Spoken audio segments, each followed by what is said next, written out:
시청자 여러분 안녕하십니까. 쌍방울그룹의 비리 의혹을 수사하는 검찰이 김성태 전 회장을 이틀째 불러서 조사하고 있습니다. 검찰은 늦어도 오늘 밤에는 구속영장을 청구한다는 계획입니다. 김 전 회장 측은 영장 심사를 포기하는 방안도 검토하는 것으로 알려졌습니다. 수원지검의 취재기자 나가 있습니다. 안동준 기자. 네, 수원지방검찰청입니다. 네, 오늘 조사는 몇 시부터 진행됐습니까? 네, 수원구치소에서 하룻밤을 보낸 김성태 전 쌍방울그룹 회장은 오늘 오전 10시부터 다시 검찰 조사를 받고 있습니다. 어제 김 전 회장은 인천국제공항을 통해 입국하자마자 이곳 수원지방검찰청으로 압송돼 13시간에 걸쳐 고강도 조사를 받았습니다. 김 전 회장 측이 검찰의 심야 조사 요청을 받아들이면서 신문은 밤 10시쯤 마무리됐고 이후 2시간가량 변호인과 함께 진술조서를 열람해 자정 무렵 조사를 마쳤습니다. 검찰은 수십 장에 달하는 질문지를 준비했는데요. 김 전 회장은 진술을 거부하거나 묵비권을 행사하지 않고 조사에 응하고 있지만 혐의 사실에 대해서는 부인하는 것으로 알려졌습니다. 네, 그럼 검찰은 어떤 부분을 집중적으로 보고 있습니까? 네, 검찰은 김 전 회장과 연루된 여러 의혹을 푸는 열쇠가 쌍방울의 자금 흐름을 파악하는 거라고 보고 있습니다. 따라서 검찰은 김 전 회장에 대한 체포영장에 적시된 배임과 횡령, 자본시장법 위반 혐의를 집중적으로 조사하고 있습니다. 이는 쌍방울이 지난 2018년과 2019년 발행한 전환사채가 쌍방울 계열사를 통해 거래되는 과정에서 거액의 횡령과 배임이 있었고 비자금 조성으로도 이어졌다는 의혹입니다. 검찰은 이 자금의 출처와 사용처를 파악하는 데 주력하고 있는데요.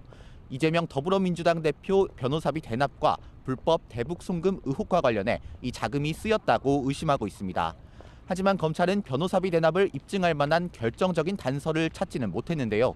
무엇보다 김 전 회장과 이 대표는 서로를 알지 못한다며 관련 의혹을 강하게 부인하고 있습니다. 또 어제 이화영 전 경기도 평화부지사 재판에서 김 전 회장과 이 대표의 관계를 진술한 쌍방울 전 비서실장도 YTN과의 통화에서 회사에서 그런 얘기를 들었을 뿐 김 전 회장에게 듣거나 자신이 직접 본 건 아니라고 주장했습니다. 결국 두 사람의 관계를 명확하게 입증할 물적 증거가 없는 만큼 검찰은 사용처에 대한 추가 수사가 필요하다는 취지로 구속 필요성을 주장할 거로 보입니다. 다만 불법 대북 송금 의혹은 이미 관련자들이 구속 기소돼 있고 김 전 회장도 앞서 언론 인터뷰에서 혐의를 일부 인정하는 발언을 하기도 해서 구속영장에 담길 가능성이 있습니다. 네, 그럼 구속영장은 오늘 중에는 청구가 되는 겁니까? 네, 체포영장은 48시간 동안만 효력이 유지되는데요. 김 전 회장은 어제 우리 시각으로 새벽 2시 40분쯤 태국 방콕 공항에서 우리 국적기를 탄 직후 체포됐습니다.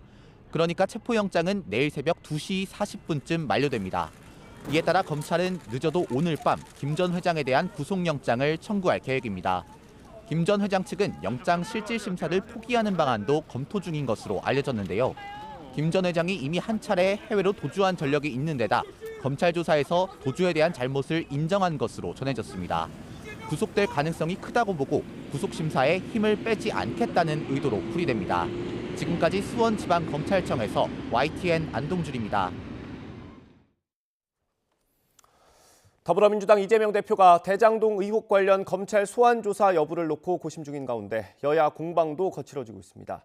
국민의힘은 오늘 지도부와 당권 주자들이 대전 신년 인사회에 참석하는데 애초 참석하기로 했던 나경원 전 의원은 이 일정을 취소했습니다. 국회 취재기자 연결합니다. 박규환 기자. 네, 국회입니다. 네, 이재명 대표 이번에도 검찰에 출석하는 겁니까? 네, 이재명 대표는 엊그제 검찰 소환 통보 이후 별다른 입장을 밝히지 않고 있습니다. 오전 지도부 회의에서는 물론 오후 설 연휴 맞이 전통시장 방문 일정에서도 구체적인 방침을 언급하진 않을 것으로 전해졌습니다. 이 대표로서는 검찰 수사에 당당하게 맞서겠다고 밝힌 바 있지만 이번엔 출석을 거부해야 한다는 당내 목소리가 높습니다. 박홍근 원내대표도 이 같은 기류에 힘을 실 듯 아침 지도부 회의에서 윤석열 정권 검찰이 친윤 사조직으로 전락해 인디언 기우제를 지내듯 마구잡이 수사를 하고 있다고 비판했습니다. 직접 들어보시겠습니다. 윤검 무죄, 무검 유죄, 바로 윤석열 검찰 공화국이 보여준 공정잣대의 민낯입니다. 검찰은 자기 조직 출신 대통령과 경쟁했던 야당 대통령을 끝내 제거하려고 유례없는 인력과 기간을 쏟아부으며 어젯밤 이 대표는 성남FC 의혹 서면 진술서를 SNS에 직접 공개하며 정면 돌파 의지를 거듭 표명하기도 했습니다. 하지만 국민의힘은 이 대표가 공개한 진술서가 너무도 빈약하다며 당당하다면 소환을 받고 오라고 역공을 폈습니다. 이어서 들어보시겠습니다. 더불어민주당은 검찰을 향해 한 번만 부르라고 호통을 치고 있습니다. 한 번만 부른다면 검찰청을 한 달간 전세 내야 할 만큼의 의혹들이 쌓여 있는데도 입맛대로 공허한 말만 하고 있습니다. 이런 가운데 오늘은 친노 친문 중심 비명계 모임이 잇따라 열립니다. 전해철, 도종환, 박범계 의원 등 문재인 정부 출신 인사들의 정책 연구 모임인 사의제가 오늘 출범식을 열었습니다. 또 고 노무현 전 대통령의 민주주의 2.0 정신을 물려받은 민주주의 4.0도 오늘 오후 국회에서 선거제도 관련 토론회를 진행하는데요. 두 모임 모두 정책 연구 등이 주된 역할이라고 밝혔지만 이 대표에 대한 검찰 수사가 속도를 내면서 향후 비판에 목소리를 낼지 관심입니다. 네, 여권 상황도 한번 보겠습니다. 오늘 당권 주자들이 대전 신년 인사회에 모이기로 했었는데 나경원 전 의원도 가기로 했다가 불참하기로 했다고요? 네, 그렇습니다. 국민의힘 정진석 비상대책위원장을 비롯해 김기현, 윤상현 의원 등 당권 주자들은 오늘 대전시당 신년 인사회에 참석합니다. 다만 당초 참석하기로 했던 나 전 의원은 오늘 아침 입장을 바꿔 불참하기로 했습니다. 나 전 의원은 YTN과의 통화에서 오늘 행사에 참석하지 않는다고 하면서도 통화할 상황이 아니라고 말을 아꼈습니다. 어제 저출산 고령사회위원회 부위원장직 해임이 윤석열 대통령의 뜻이었다는 대통령실의 이례적인 경고성 메시지가 출마 시점을 저울질하던 나 전 의원에게 적지 않은 충격을 줬을 것이란 분석이 나옵니다. 나 전 의원 측 관계자도 이제 결심을 해야 하지만 당내 분위기를 포함해 자꾸 걸림돌이 생겨 고심을 거듭하고 있다고 전했습니다. 나 전 의원을 향한 비판도 쏟아지고 있는데요. 김기현 의원은 오늘 아침 KBS 라디오에서 나 전 의원의 전달 과정 왜곡 발언을 겨냥해 자의적인 해석은 대통령에 대한 예의가 아니라면서 분열의 길로 가지 않을 것이라 믿는다고 압박했습니다. 또 김태흠 충남지사는 SNS에서 자신의 이익을 쫓아 자리를 선택하는 사람을 어찌 당대표로 받아들일 수 있느냐고 직격했고 홍준표 대구시장도 이제 그만 자중하는 게 좋지 않겠느냐는 쓴소리를 남겼습니다. 이와 별개로 안철수 의원은 오늘 서울에서 캠프 출정식을 갖고 본격적인 전당대회 준비에 나섭니다. 국민의힘 3.8 전대를 앞두고 주요 당권 주자들의 셈법이 복잡해지는 가운데 나 전 의원 등의 출마 여부가 큰 변수가 될 것으로 보입니다. 지금까지 국회에서 YTN 박견입니다.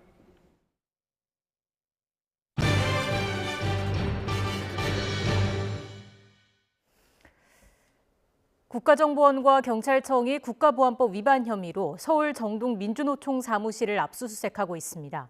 1시간가량 대치가 이어진 끝에 지금은 압수수색 영장이 집행되고 있는 것으로 알려졌습니다. 현장에 취재기자 나가 있습니다. 김다현 기자. 네, 서울 정동 민주노총 건물 앞에 나와 있습니다. 네, 지금 그곳 상황 어떻습니까? 예, 압수수색이 진행되고 있는 사무실은 현재 진입이 불가능한 상황입니다. 보시는 것처럼 지금 제 주변으로는 경찰 720여 명 정도가 투입이 돼서 현장을 통제하고 있습니다. 조금 전엔 민주노총 관계자들이 윤석열 정부를 규탄하는 시위를 진행했고 또 경찰은 신고되지 않은 불법 시위를 중단하라며 경고방송을 내보내기도 했습니다. 국가정보원과 경찰청이 서울 정동 민주노총 사무실에 대해 압수수색에 나선 건 오전 9시쯤입니다.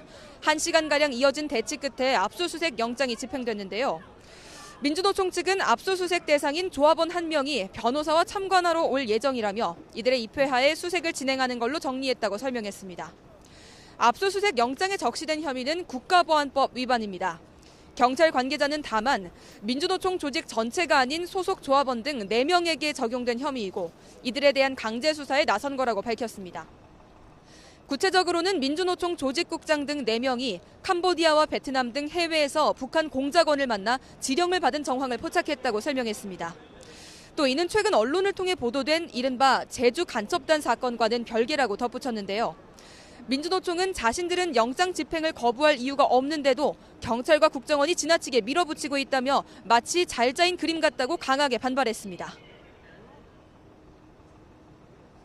에어 매트리스 깔고 이 수백의 경찰 병력 깔면서 마치 한 편에 잘 쌓여진 그림을 그리는 것처럼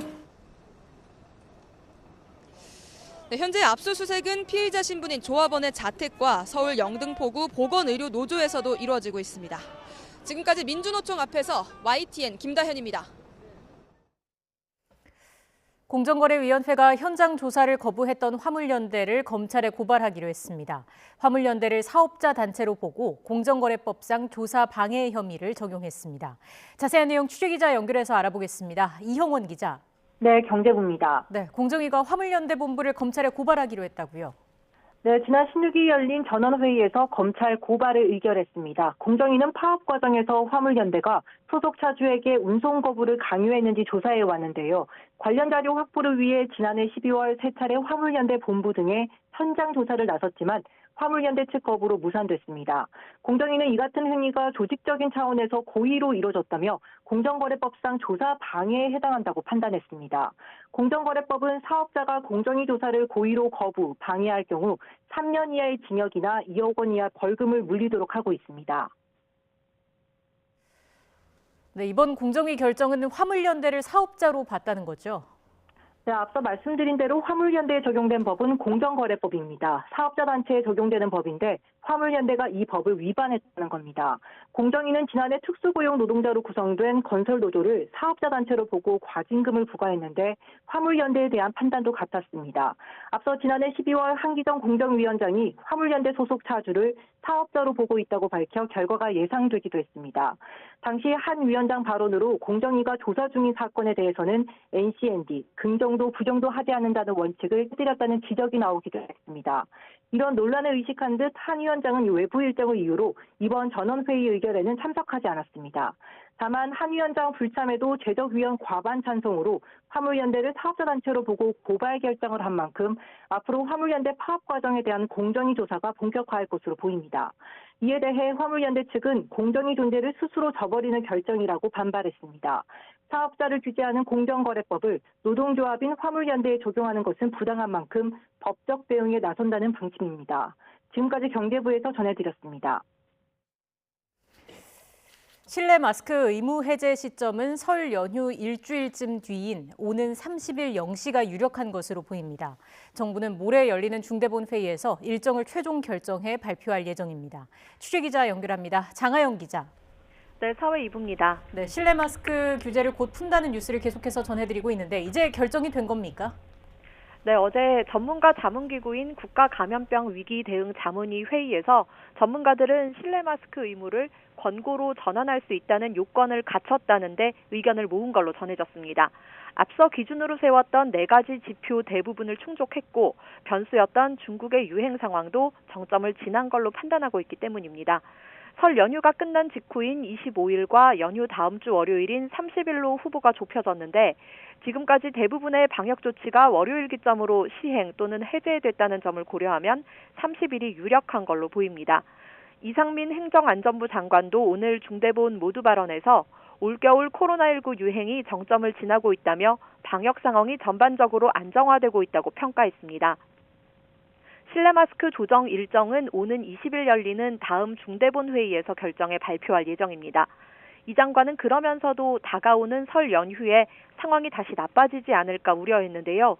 특히 60세 이상 고령층이 설 연휴 전에 추가 접종을 마치기를 당부했습니다. 다음번 중대본 회의를 통해 실내 마스크 의무 조정에 대한 추진 일정과 범위를 결정하여 국민 여러분께 말씀드리도록 하겠습니다. 대중교통 내에서의 마스크 착용 등 개인 방역 수칙을 철저히 지켜주시기 바랍니다. 아직 동절기 추가 접종을 받지 않은 60대 이상 국민께서는 가급적 설 연휴 이전에 접종을 마쳐주시기 바랍니다. 네, 오늘 코로나19 확진자 발생 현황은 어떻습니까? 네, 오늘 신규 환자 수는 36,908명으로 수요일 발표 기준으로 13주 만에 가장 적습니다. 지난주 수요일보다 절반 가까이 줄었습니다. 위중증 환자는 490명으로 조금 내려왔고 어제 하루 숨진 사람은 43명입니다.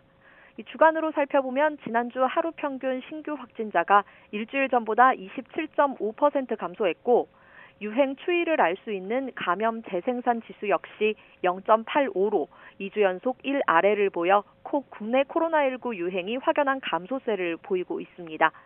지난주 하루 평균 위중증 환자 수도 524명으로 전주보다 12.2%, 하루 평균 사망자 역시 51명으로 전주보다 11% 감소했습니다. 오늘 해외 유입 사례는 80명으로 이 중 67.5%가 중국발 입국자입니다. 현재 중국발 단기 체류 입국자의 양성률은 4.3%입니다. 지난주 중국발 입국자 양성률은 5.8%로 중국발 입국자에 대한 검역이 강화된 첫 주 18.1%보다 3분의 1 미만으로 떨어졌습니다. 지금까지 사회 2부에서 YTN 장하영입니다. 윤석열 대통령이 아랍에미리트 국빈 방문 일정을 마치고 3박 4일 동안의 스위스 일정을 시작했습니다. 윤 대통령은 공군 1호기인 전용기 편으로 두 번째 방문지인 스위스 취리 공항에 도착했습니다. 윤 대통령은 다보스 포럼으로 불리는 세계 경제 포럼 연차 총회에 참석하며 특별 연설을 통해 공급망 강화와 청정 에너지 전환, 디지털 질서 구현을 위한 국제 협력과 연대 방안을 제시할 예정입니다. 윤석열 대통령과 부인 김건희 여사는 스위스 방문 첫 일정으로 현지 동포들을 만나 두 나라 교류 강화 의지를 밝혔습니다. 윤 대통령은 취리히의 한 호텔에서 열린 동포간담회에서 올해는 한국 스위스 수교 60주년이 되는 해라면서 양국의 신뢰와 협력을 바탕으로 새로운 60년을 향해 노력할 것이라고 말했습니다. 그러면서 과학기술 경쟁 시대를 맞이해 스위스와 같이 우리와 보편적 가치를 공유하는 기술 선도국들과 첨단 과학기술 협력을 강력히 모색해 나갈 것이라고 강조했습니다. 윤석열 대통령의 부인 김건희 여사는 두바이 문화예술청장인 셰이카 라티파 빈트 무함마드 알 막툼 공주와 환담했습니다. 라티파 공주는 두바이 통치자인 UAE 부통령 겸 총리의 딸로 두바이 문화예술 정책을 이끌고 있습니다. 김 여사는 한국과 두바이가 다양한 문화 교류를 통해 미래를 함께 열어가며 발전할 기회가 마련되길 바란다고 했고, 특히 라티파 공주의 태권도 실력을 언급하기도 했습니다. 윤석열 대통령이 아랍에미리트의 적은 이란이라고 한 말이 논란이 되고 있습니다. 특히 이란 정부가 외교적으로 부적절하다고 공개적으로 문제를 제기했습니다. 양국 관계에 대한 사실관계 자체가 틀렸다는 지적이 나오는 가운데 정부는 서둘러 진화에 나섰습니다. 신현준 기자의 보도입니다. 아랍에미리트 순방 도중 현지에 주둔 중인 우리 아크 부대를 찾은 윤석열 대통령. 부대 장병들을 격려하면서 한 말이 논란이 됐습니다. 그리고 이 형제국의 안보는 바로 우리의 안보입니다. UAE의 적은 가장 위협적인 국가는 이란이고 우리의 적은 북한입니다. 이에 대해 이란 외무부는 불편한 기색을 감추지 못하며 한국 정부의 설명을 기다린다고 밝혔습니다. 윤 대통령의 발언이 UAE를 포함한 페르시아만 연안 국가들과 이란의 역사적 우호적 관계, 그리고 최근 급속히 진행되는 긍정적인 발전을 모르고 있다는 점을 보여준다고 주장했습니다. 좋은 관계는 아니지만 6년 만에 다시 대사를 보내서 작년 8월부터는 다시 대사급 얘기를 하고 있거든요. 우리의 주적이 이란이다 이런 말을 할 만한 상황도 아니고. 논란이 확산하자 정부는 서둘러 진화에 나섰습니다. 대통령실은 이번 발언이 현재 한국과 이란 양자 관계와는 무관하고 우리 장병들을 격려하기 위한 취지였다고 해명했습니다. 외교부도 불필요하게 해석되는 일이 없기를 바란다고 거듭 강조한 뒤 이란과는 1962년 수교 이후 오랜 우호 협력 관계를 이어왔으며 지속적 관계 발전에 대한 정부의 의지는 변함없이 확고하다고 덧붙였습니다. 서울과 테헤란 양측의 외교 채널을 통해서 이란 측에 우리 입장을 명확하게 설명했습니다. 이란도 우리의 발언의 취지를 잘 알고 있을 것으로 생각하고 있습니다. 윤 대통령의 이번 발언은 외교적 발언이 아닌 장병들을 격려하는 자리에서 나왔지만 다른 나라의 민감한 외교 관계를 어떤 형태로든 대통령이 직접 언급한 건 부적절했다는 지적도 일고 있습니다. 정부의 설명에 이란 정부가 어떤 입장을 내놓을지 주목됩니다. YTN 신현주입니다. 네, 윤석열 대통령의 이번 발언을 놓고 정치권에서도 공방이 벌어졌습니다. 국회 외교통일위원회 모습 잠시 보시겠습니다. 저는 이 얘기를 듣고 깜짝 놀랐는데요. 아랍에미레이트의 적이 이란입니까? 차관님 그건 상식에 볼 때 이것은 사실에 부합합니까? 특정 국가 간의 관계에 대해서 설정하는 그런 말씀을 드리기가 좀 어렵습니다. 우리 안보와 국익에 도움이 전혀 되지 않는 그런 충격적인 발언을 또 사고를 치신 겁니다. 아랍에미리트 국민들은 이란을 최대 위협 국가로 보고 있고 다만 표현을 어떻게 하느냐가 따라서 어떤 상대방을 자극할 수도 있고 하는 문제이기 때문에 대통령이 한국과 이란 관계를 언급한 것이 아니라 아랍에미리트와 이란 관계를 언급하면서 경조 차원에서 한 말인데 이게 왜 외교 참사로 되는 겁니까?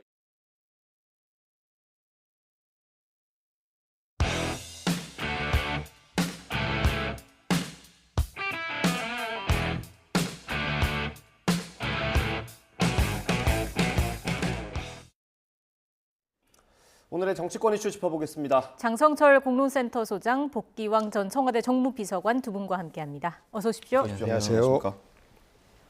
윤석열 대통령이 지금 순방 중인데 또 불필요한 논란이 하나 불거졌습니다. 아크 부대에 갔을 때 한 발언이 좀 논란이 됐는데 저희가 당시 발언을 영상으로 준비했습니다. 발언 보고 대담 이어가겠습니다. 여러분들이 국가로부터 명 받아서 온 이곳은 타국 UAE가 아니고 여기가 바로 여러분의 조국입니다. 그리고 이 형제국의 안보는 바로 우리의 안보입니다. UAE의 적은 가장 위협적인 국가는 이란이고 우리의 적은 북한입니다. 두 나라는 서로 여러 가지 군사적인 협력을 하고 많은 군사적 정보 기술을 공유하고 있습니다. 우리와 UAE가 매우 유사한 그런 입장에 있습니다. 그리고 여러분들이 이곳에 와서 활약하는 것이 바로 대한민국 국방력을 전 세계에 그대로 보여주는 것입니다.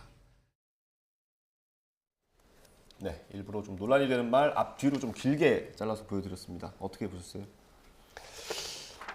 답답합니다.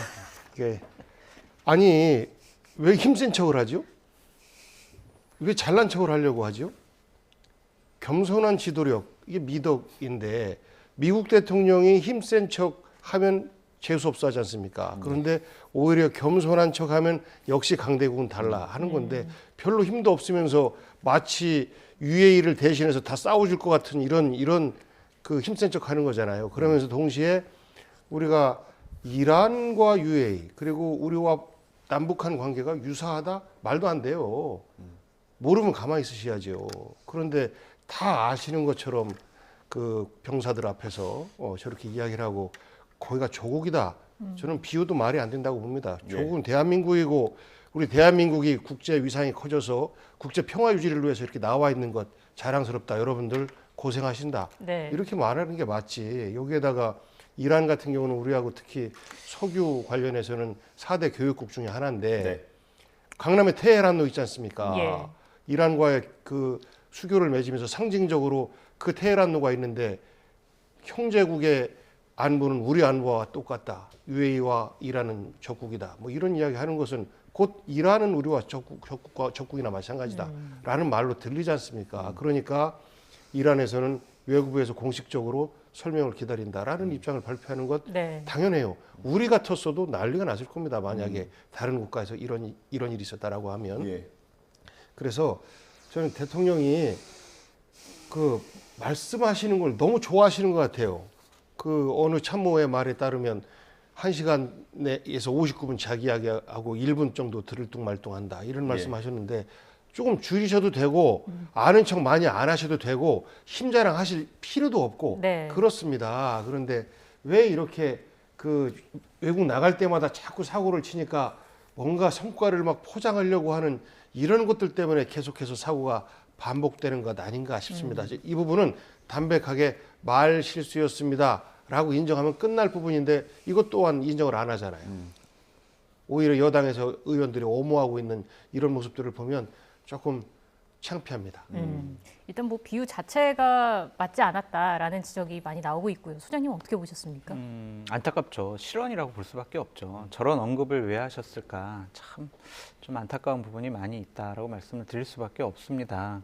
참 이거 제가 보수 쪽 입장을 대변하는 패널로서 이걸 옹호를 해야 되는데 이걸 어떻게 옹호할 수 있을까라는 생각이 좀 들고 저런 발언 때문에 뭐 우리가 이란과의 관계, UAE를 곤란시켰기 때문에 아랍에미레이트도 곤란해질 수도 있을 것 같고요.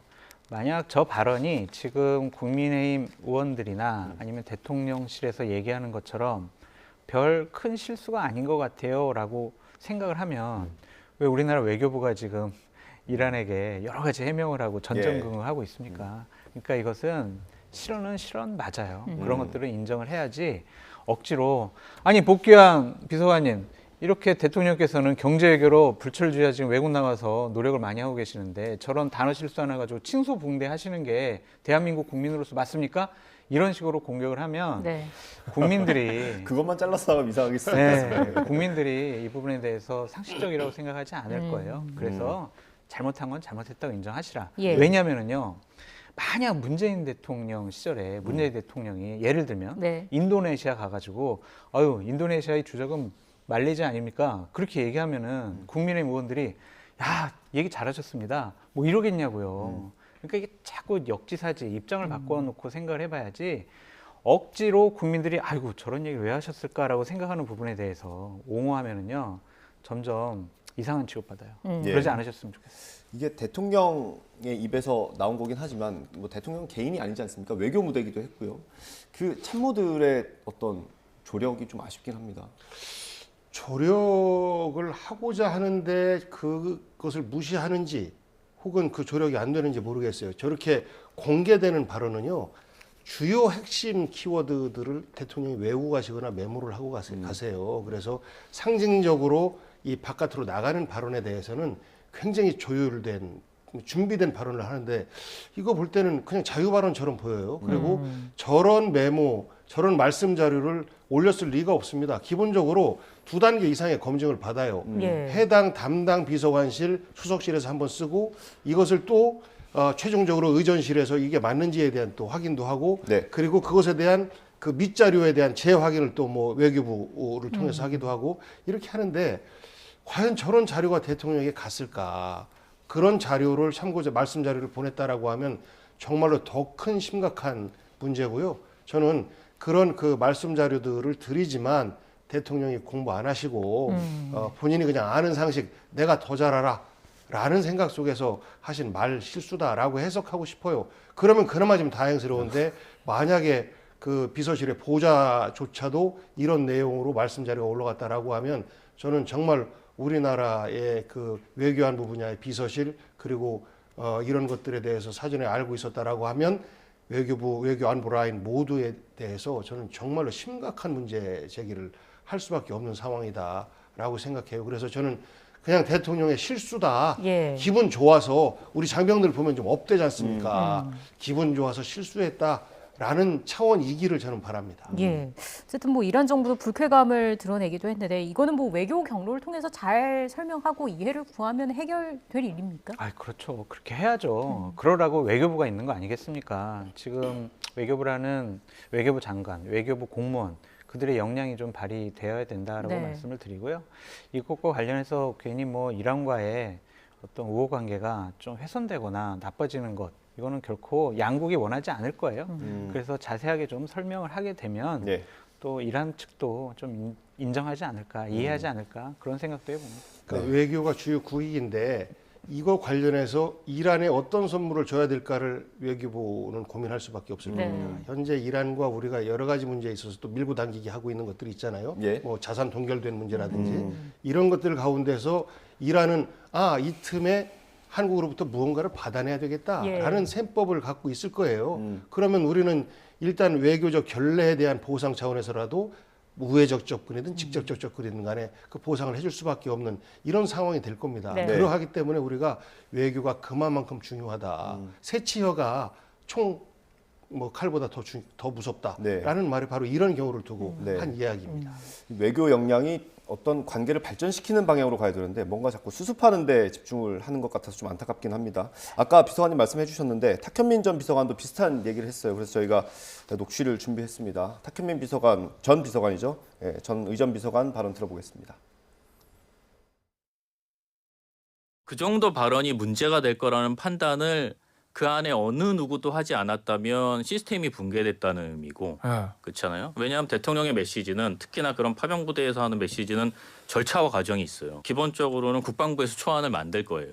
그럼 그거를 국방개혁비서관실 저희 때는 혹은 안보실에서 1차 스크린을 합니다. 그리고 나서 스크린되어 있는 내용을 연설비서관실에 올려요.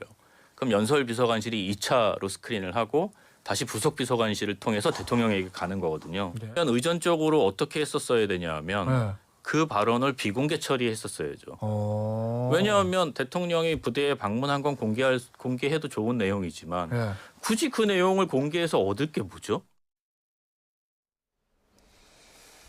사전에 했어야 하는 일 그리고 사후에 할 수 있는 조치들까지 얘기를 했습니다. 어떻게 들으세요? 정확한 지적이라고 생각이 들어요. 제가 뭐 당대표 보좌관 할 때도 어디 행사장 갈 때 담당 정책국에서 일단 정책을 올리고 또한 저희 연설 담당 팀이 다시 한번 검토를 하고 그래서 다시 한번 확인시키고 그래서 1차, 2차, 3차 검토를 통해서 연설문 하나를 완성시키거든요. 네. 대통령의 말씀은 정말 천하의 어떠한 말보다 무거워야 되거든요. 실수하시면 안 되죠. 왜냐하면은 특히 그것이 외교적인 자리라면 외교는 말로 하는 거잖아요. 그러니까 그것을 상대방이 오해할 수가 있단 말이에요. 그러니까 상당히 좀 신중하게 말씀을 하셨어야 되는데 그것이 안 된, 사전에 안 된 거 상당히 좀 문제가 있어 보이고 사후적으로도 저런 발언이 그냥 영상으로 나간 거 그리고 제가 듣기로는 대통령 그 실에서 저걸 보도자료를 이렇게 내놨다 하더라고요. 그러니까 글로. 네. 그런 것들을 제대로 컨트롤을 못하고 걸르지 못했다라는 것은 상당히 좀 참모들이 제대로 좀 보좌를 못한 것이 아니냐라는 비판으로부터 자유로울 수가 없을 것 같아요. 특히 좀 의전 쪽에서 계속 아쉬운 부분들이 지목이 되는 거는 뭐가 문제인 건가요? 철학의 문제, 철학의 빈곤 아닌가. 그리고 지금 현 정부 윤석열 정권을 지키는 데 있어서 지금 보면 우리 국민들의 갈등을 굉장히 조장하고 있는 모습들이 보이지 않습니까? 네. 이전 정부를 보고 국민들을 갈라치게 한다라고 했는데 지금은 아주 공고히 갈라치고 있어요. 그런 접근 차원에서 볼 때 아크 부대를 보면 우리 국민들의 애국심이 발동되거든요. 네. 여기에 우리가 북한과 싸우고 있고 우리 형제국인 아랍에미리트에 가서 또 그 적인 이란과도 우리가 싸우고 있는 거야 라고 하면 우리 국민들이 외부의 적으로부터 단합되는 모습을 보이지 않겠느냐 이런 판단을 하고 있었던 것 아닌가라는 굉장히 우려 섞인 어떤 그 눈으로 바라볼 수밖에 없는 겁니다. 이 발언이 문제가 될 수 있겠다라고 하는 것은 조금만 사고만 이렇게 좀 가운데로 돌려서 보면 이건 약간 논란이 될 텐데 이 논란이 우리에게 이익이 되는 논란일까 아닐까 국가적으로 혹은 정무적으로 이런 판단들을 내려야 되는데 그대로 나온 것들을 보면 그런 판단을 내릴 수 있는 참모가 없는 거예요. 저는 정무적 판단을 내릴 수 있는 참모가 비서실에 없다. 우리 장성철 소장 같은 분이 이런 역할을 한다라고 하면 굉장히 잘할 텐데 이런 좀 중심을 가운데 두고 바라볼 수 있는 시각을 가진 그런 참모들이 없다라는 게 저는 이번 사태를 통해서 드러난 것 아닌가 싶습니다. 예, 소장님 추천을 받으셨는데. 대통령께서 이제 외국 순방 나가실 때마다 여러 가지 좀 실언 이런 것들을 하시는데 참모들이 좀 제대로 뒷받침을 해야 된다라는 원론적인 얘기를 또 말씀을 드리고요. 네. 대통령께서도 이제 임기 시작한 지 8개월 되셨잖아요. 그래서 이제는 대통령으로서 실수하는 모습 더 이상 보이시면 안 된다라는 그러한 여러 가지 대통령 자리에 대한 무게감, 막중함 이런 걸 좀 느끼셨으면 좋겠다라고 말씀드립니다. 네. 이번 주제 마무리하기 전에 그래도 성과도 좀 짚어보면 좋을 것 같습니다. 중동 외교 성과를 말씀해 주시면. 이번 아랍에미레이트에 국빈 방문을 했잖아요. 네. 상당한 예우를 받았다라고 말씀을 드리고 여러 가지 경제적으로 MOU 체결을 했는데 아랍에미레이트에서 40조 우리나라 투자를 하겠다라는 MOU를 체결을 했고 그거를 그 아랍에미레이트 대통령하고 같이 그 확약서에 서명까지 했어요. 그러니까 MOU가 그냥 이거 그냥 투자 의향서 아니야? 이러니까 우리는 투자를 확약을 합니다라는 그런 확약서까지 네. 사인을 했고, 그렇기 때문에 제3국 원전 수출이라든지 MSR, 그러니까 소형 모듈 원자로죠. 이런 것들을 같이 개발하고 수출하는 그러한 경제적으로는 상당히 의미 있는 성과를 많이 거두셨다라고 네. 말씀드립니다. 아름답게 마무리하기 위해서 비서관님도 성과 짚어주실래요? 중동을 전 세계에서 다 바라보고 있어요. 전 세계 경제가 현재 뭐 불황까지는 아닙니다만 성장 행세가 멈춰져 있는데 그나마 가능성을 보이는 곳이 중동 아니겠습니까? 네. 여전히 석유를 갖고 있고, 그래서 그 이전 정권부터 계속해서 노력을 해왔어요. 뭐 사우디와의 어떤 그 여러 가지 교역 관계라든지, 예, 그래서 그런 성과들이 모여서 어쨌든지 간에 뭐 투자도 받고 하는 것인데, 이것이 이란, 이라크 같은 경우가 현재 미국과의 갈등들이 좀 있죠. 네. 그럼에도 그럼에도 불구하고 여러 가지 경로를 통해서 그들과의 관계를, 외교적 관계를 유지하기 위해서 노력하고 있어요. 네. 그래서 지금 당장 아랍에미리트와의 관계 속에서 좋은 성과를 냈다면 이어서 이란과 이라크에서도 내야 되는데 그런 부분에 대해서 문제를 해결해야 되는 과제, 예. 이걸 안고 왔다. 다만 그 중동에서 중동을 바라보는 대한민국의 경제적 어떤 시각, 이것만큼은 놓치지 말고 계속해서 이전의 어떤 그 우리 외교의 성과들을 그 이어가면서 더 큰 성과를 내기 위한 노력들을 해야 되겠다라는 네. 생각을 해봅니다. 알겠습니다.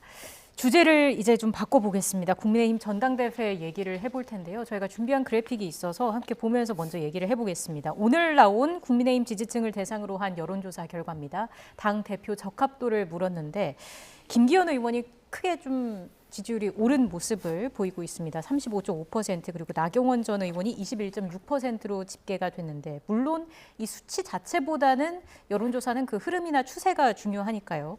하지만 일단 뭐 김기현 의원이 오르고 있고 나 전 의원의 지지율이 빠지는 흐름을 지금 보이고 있는 건데, 나 전 의원의 생각이 지금 어떨지 이게 좀 궁금하거든요. 나가고 싶어하는 의지와 신념은 강하죠. 네. 그 여러 가지, 어제 같은 경우에는 점점 마음의 결심을 굳혀가고 있어요. 여러 가지 얘기를 했잖아요. 네. 그런데 제반 여러 가지 상황이 나가기 어려운 것이 아니냐라고 볼 수밖에 없습니다. 그러니까 뭐 대통령실의 반감, 그리고 윤핵관들의 압력, 그리고 뭐 또 초선 의원들의 여러 연판장, 이런 네. 문제를 보면 되게 고립되어 있다라고 볼 네. 수밖에 없어요. 그러니까 그것이 나경원 의원이 당내에서 인심을 못 얻은 그러한 반증인지, 아니면은 김기현 의원을 만들어야 되겠다라는 윤핵관과 대통령에게 충성하는 의원들의 의지가 표현된 건지, 네. 그게 두 개 다 결합된 거라고 좀 보여지긴 하는데, 나경원 의원으로서는 약간 좀 실개한 것이 아니냐라는 그런 생각도 좀 있고, 또 하나는 저러한 압력을 뚫고 더 강해질 거예요, 아마. 네. 지금은 그냥 뭐 연판장 말로 하지만 직접적인 어떠한 압력이 가해질 수가 있거든요. 나경원 의원의 지난 정치적인 역정상 여러 가지 압력에 권력 의지를 갖고 이겨내는 그런 정치 행태는 보이지 않았거든요. 예. 그래서 저는 본인의 여러 가지 생각과 판단대로 과연 출마할 수 있을까, 저는 못할 가능성이 높다라고 전망해 봅니다. 그렇습니까? 저희가 그래픽을 잠시만 조금 더 설명을 드릴게요. 이게 국민의힘 지지층 397명을 대상으로 한 겁니다. 지지층 397명이 조사 대상이고요. 표본 오차가 플러스 마이너스 4.92%포인트예요. 그래서 합치면 9.94%포인트 차이까지는 오차범위 내라고 보는 겁니다. 그래서 그렇게 해도 김기현 의원과 나경원 전 의원은 오차범위 밖으로 지지율 조사 결과가 나왔고요. 그 비서관님께서는 어떻게 보십니까? 김기현 의원을 당대표 만들기 위해서 지난 거의 한 달 동안 많은 일들이 있었잖아요. 네. 그런데도 불구하고 국민의힘 지지층에서 35%밖에 안 나왔어요. 그럼 65%는 김기현 대표가 당대표 깜인가? 이게 맞아? 이렇게 생각을 하고 있는 거죠. 예. 그것은 우리가 지난번 3주 전에 조사했던 것보다 대략 20% 올랐어. 와, 흐름이 너무 좋아. 우리가 이대로 가면은 그냥 예선에서 과반수 넘어서 이길 수 있겠어. 그렇게 생각해서는 안 된다니까요. 그러니까 여러 가지로 내가 어떻게 선거 전략을 다시 내세워야 되느냐. 내가 당대표 깜으로써 당원들에게 어떠한 인정을 받으려면 어떻게 메시지를 내야 되느냐, 어떤 행동을 해야 되느냐, 그런 숙제가 지금 있는 거예요. 예. 그래서 자칫 잘못하면은 결선 투표가 김기현 의원의 발목을 잡을 수도 있다. 그렇게 보여져요. 그래서 다음번 여론조사가 중요해요. 예. 다음번 여론조사에서도 이렇게 좀 올라가는 추세 그리고 40%를 뚫고 이런 모습을 보여줘야지 네. 만약 이 35% 내외에서 정체된다면은 이 김기현 의원 쪽으로서도 상당히 여러 가지 곤혹스러워할 것 같습니다. 적어도 다음번 여론조사에선 40% 이상이 그렇죠. 나와야 한다. 그 부분에 대해서는 저하고 조금 전망이 좀 달라요? 다른데요. 그러니까 흥행에 참패를 할 것이다라고 하는 예. 것은 적극적 그 당원 이분들 이외에는 권리당원임에도 불구하고 투표를 안 한다. 투표율이 낮을 수밖에 없다. 그렇습니다. 그러면 누가 적극적이냐? 당 그 위원장들의 오더가 먹힐 수 있는 다 할 수 있는 당원들만 투표를 하게 되는 것이죠. 그러면 나경원 의원이 출마를 안 하게 됐을 경우에는 김기현 의원이 쉽게 과반을 점하게 될 겁니다. 그러면 자연스럽게 결선 투표 안 가고 끝나는 것이죠. 네. 지금 이제 김기현 의원이나 윤석열 대통령실 측에서 우려하는 것은 나경원 의원이 출마를 해서 김기현 의원이 과반을 점하지 못했을 때 결국은 나경원, 유승민 또 안철수 이 뭐 비윤 반윤이라고 불려지는 사람들이 과반을 점하게 됐을 경우에 그때는 참사가 일어나는 거죠. 그 대통령실 입장에서는 그런 경우가 굉장히 두려울 텐데 지금 그것 때문에 나경원 전 의원에게 사실 직격탄을 먹인 거예요. 부동산 문제 검증 과정에서 나왔다. 이게 이제 홍준표 시장을 통해서 뭐 간접적으로 나왔습니다. 뉴스로 나왔습니다만 그 지난번 임명 과정에서 검증을 하잖아요. 이게 지금 법무부 장관실에서 한다라고 하는데 국정원에서도 하고 또 대통령실에서 안 하겠습니까? 이 소스가 간 거예요. 그렇지 않으면 그 어떻게 알겠습니까? 홍준표 시장이 결국은 나경원 전 의원의 그 남편분 대법관 임용 가능성도 있다 이런 얘기 나오지 않습니까? 그것까지도 막아버린 거예요. 철저하게 나경원하고는 더 이상 우리 같이 못해 이런 거 이렇게 선언한 것이라 나올 수도 없게 만드는 압박을 정말 심하게 한 이런 상황이라 나경원이 안 나오면 1차에서 결선 투표 안 가고 끝난다. 라는 어떤 그 수를 두고 있는 것 아닌가 저는 그렇게 전망합니다. 아니 지금 국민의힘 의원들이나 지도부 지금 새롭게 84만 명 책임당원의 성향을 잘 모른다라고 본인들도 좀 헷갈려하고 있는데 복귀영 비서관님이 어떻게 아시고 그렇게 막 그냥 과감없이 얘기를 하세요. 그 안철수 의원 같은 경우에는 그러면 나경원 전 의원이 무조건 나와줘야 되는 거네요. 근데 그러지도 않을 것 같아요. 왜냐하면은 다른 여론조사를 보면 만약 김기현, 안철수 양자 대결했을 때 안철수 의원이 더 높게 나온 여론조사도 있단 말이에요. 그러니까 안철수 의원으로서는 뭐 나경원 의원이 나오지 안 나오든지 상관없이 본인이 결선 가서는 김기현 의원을 이길 수 있다라고 생각을 하고 김기현 의원 측에서도 나경원 의원이 결선 나오면은 우리가 좀 힘들 것 같아. 하지만 안철수 의원 정도가 결선 나오면은 우리가 결선에서 50% 과반으로 이길 수 있어라고 생각을 하더라고요. 그러니까 서로 자기네들이 유리하다고 얘기를 하고 있어요. 그러니까 당원들의 표심이 한 번도 객관화된 데이터로 조사된 적이 없기 때문에 어떻게 될지 모르겠어요, 정말. 그 양자 대결 그 여론조사 결과는 그럼 나 전 의원의 표심이 안철수 의원에게 흘러갔다 이렇게 좀 볼 수 있는 건가요? 그렇게 봐도 될 것 같고요. 김기현 의원이 아직 당원들에게 당대표 감으로써 아직 인정을 못 받고 있다. 그렇게 볼 수밖에 없죠. 그러니까 김기현 의원이 어떤 분인지 좀 나이 드신 당원들도 잘 모른다고 그러시더라고요. 그러니까 중앙정치에서 저분이 활동한 게 이제 뭐 작년 대선 과정 중에서 원내대표 한 거밖에 없잖아요. 울산시장하고 뭐 그전에 정책위원장을 하긴 했지만 그렇게 지명도나 인지도가 높은 의원은 아니란 말이에요. 지금 이름을 알리기 위해서 상당히 노력을 많이 하고 있다. 이름을 알게 되면 좀 더 지지율이 올라갈 수는 있긴 한데 더 큰 숙제가 있다니까요. 당대표 감이에요. 저를 찍으면요 2024년 총선 제가 이길 수 있습니다. 저를 얼굴로 뽑아주세요. 이거에 대한 확신을 당원들에게 줘야 돼요. 그 확신 없이는 불안불안한 경쟁이 될 겁니다. 가장 중요한 문제가 김기현 의원은 그냥 얼굴 마담이고 실세는 장제원. 장제원 중심으로 이끌어지는 국민의힘 이런 구상을 하고 있는 것으로 국민들도 생각하고 또 국민의힘 또 지지자들도 생각하고 있는 것 같아요. 그런데 저는 그런 구상이 먹힐 수밖에 없는 것이 지난번 이제 민주당의 경선에서 뭐 5대 명이다 그랬지 않습니까? 그리고 실제 예측보다도 훨씬 더 많은 지지를 받으면서 대표가 됐지 않습니까? 지금도 윤석열 대통령을 지켜야 된다라는 국민의힘의 적극 지지층들의 정서가 있는 거라고 봐요. 그래서 장제원이 가장 가까운 사람이니까 장제원과 함께하는 김기현 여기가 윤석열 대통령과 마찰 없이 가장 일 잘할 거야라는 그 국민의힘의 적극 지지층들의 정서가 어느 정도 작동될 것이다라고 생각하는데 정치인 김기현 의원은 마치 윤석열 대통령의 등에 올라타고 또 장제원 의원의 뭐 목마를 타고 뭐 이런 모습이 좀 민망하죠. 대표답지 못한 이런 모습이라서 그것이 앞으로 풀어야 될 가장 큰 숙제일 것 같습니다. 예. 김장연대 소식 좀 전해주십시오. 장제원 의원이 지난 주말에 나경원 의원을 저격하는 글을 2번이나 올렸고 네. 그것 때문에 상당한 논란이 있었죠. 많은 국민의힘의 의원들, 당협위원장들, 당원들은 장제원 의원에 대한 호감도가 그렇게 높지 않을 거예요.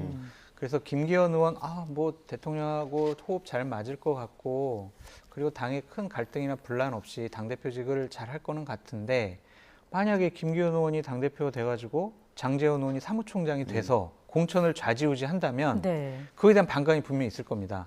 현역 국회의원들도 그럴 거고요. 당협위원장들도 그럴 거예요.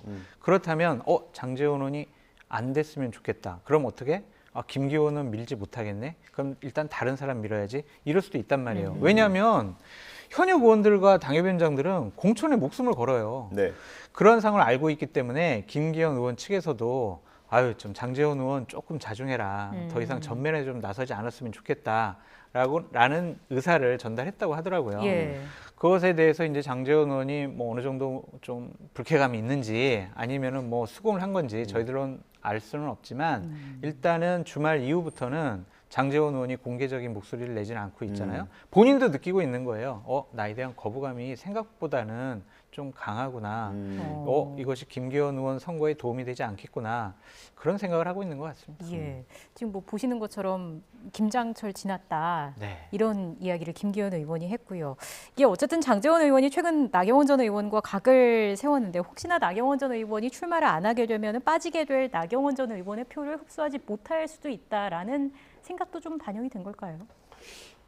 이제는 김장연대 철은 지났고 예. 이제 다 포용하겠다. 내가 사실상 당대표다. 이제 이런 메시지를 던지는 거 아니겠습니까? 그러면서 나경원 의원에 흔들리고 있는 어떤 그 지지층, 이 지지층의 일부라도 가져오면 쉽게 과반을 점하지 않을까 뭐 이런 계산들이 함께 깔려 있는 것 같은데요.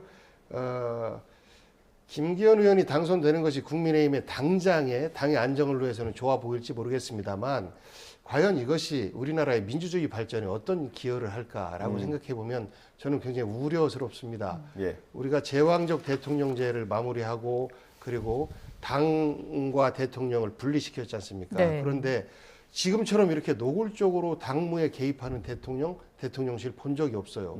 그리고 마음에 안 드는 대표 쫓아내고 또 체리 따봉으로 해서 겉과 속의 다른 모습에 대해서 들켰지 않습니까? 그래서 네. 지금은 아예 노골적으로 당 대표 경선까지 관여하는 이런 모습들을 보는데 과연 이게 민주주의에 맞는가라는 근본적인 물음을 다시 한번 던져봐야 될 때 아닌가 싶습니다. 알겠습니다.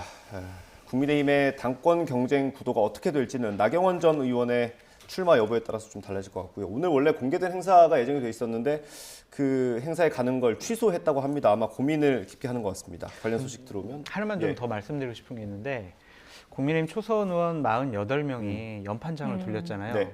나경원 의원 잘못했어. 네. 대통령에게 사과해. 출마하지 마. 이런 근데 서운한 내용이거든요. 의원한테는 물어보지도 않았다고 하더라고요. 네, 그러니까 이런 내용이거든요. 저희 장애권들이 주도한 거예요. 과연 저게 맞습니까? 상대 경쟁 후보 나오지 말라고 저렇게 연판장을 돌리는 게 국회의원으로서 할 일이냐고요.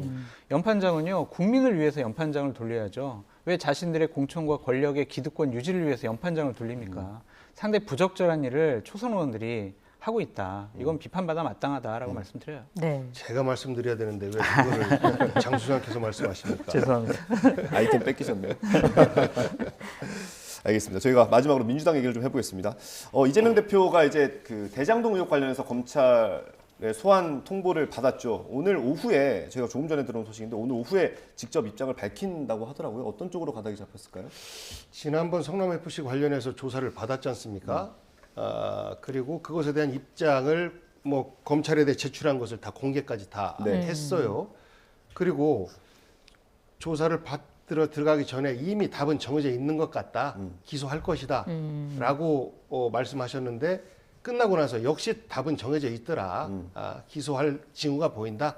그렇지 않습니까? 그러면 그 다음에 또다시 이제 대장동 관련해서 출석을 해라. 라고 요구가 왔는데 어차피 기소인데 뭘 부릅니까? 그리고 어차피 그 구속이 아니라 불구속 상태에서 조사를 할 건데, 재판을 할 건데, 재판 정해서 합시다. 이런 이야기를 할 수밖에 없는 것 아닌가 싶어요. 정무적으로 볼 때, 정치적으로 볼 때 이재명 대표가 검찰 조사에 응할 이유가 별로 없어 보입니다.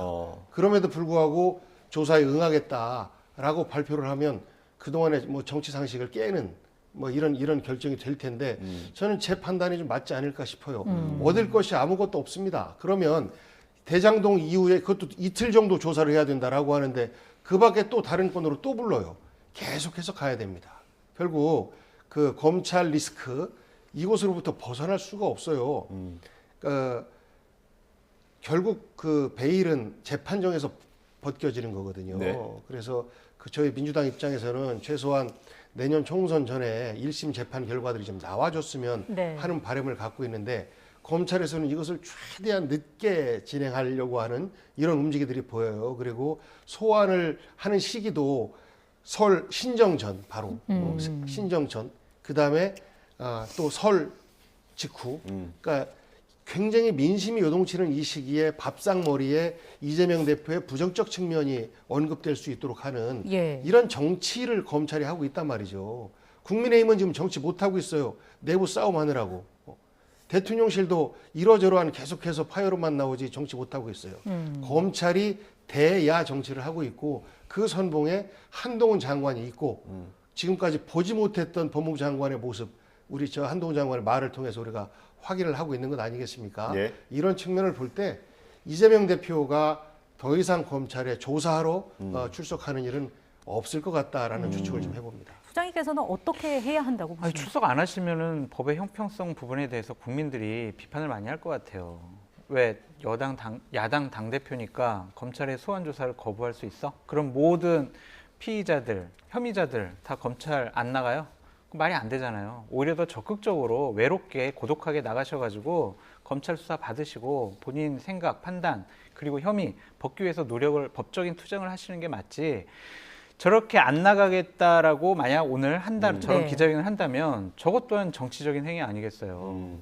그것은 전 적절하지 않다고 보여지고 자꾸 이재명 당대표가 성남시장 시절에 저질렀던 비리 범죄 혐의에 대해서 자꾸 민주당 당대표, 민주당 진영 같이 함께 수렁텅이로 빠져들어가는 것은 결코 자신들에게도 좋지 않을 것 같아요. 그래서 정정당당하게 수사 받으시고 입장 밝히시고 그러셔라. 그렇게 말씀드립니다. 저희 시간이 한 1분도 안 남았는데 반복정이지만 당대표가 아니었으면 대통령 후보가 아니었으면 옛날 묵은 사건들이 이렇게 다시 지금 사건화 될까라는 물음이 하나 있는 것이고 문재인 정권 때 이명박 전 대통령 당선되고 나서 BBK 다스 무혐의 나왔을 때요. 문재인 정권에서 다시 조사해가지고 제대로 사건 밝혀서 처벌하지 않았습니까? 그런 차원으로 봐야지 야당 당대표니까 정치보복으로 비칠 수 있으니까 검찰을 수사하지 말아야지 이건 옳지 않은 행동 같습니다.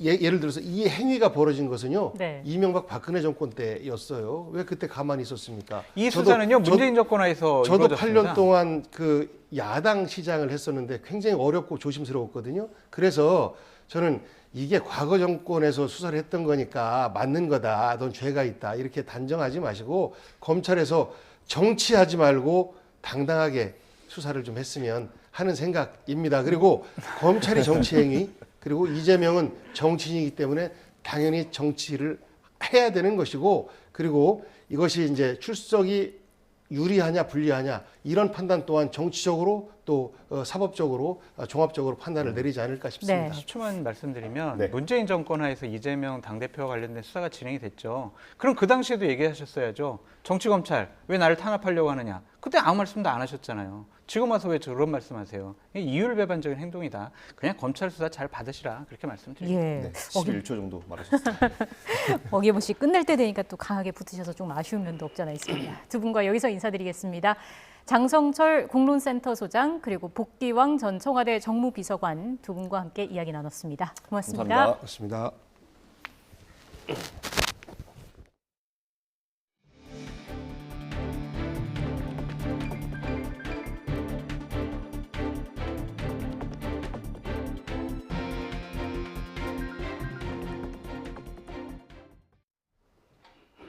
오늘은 어제보다 기온이 오르면서 추위가 한결 덜합니다.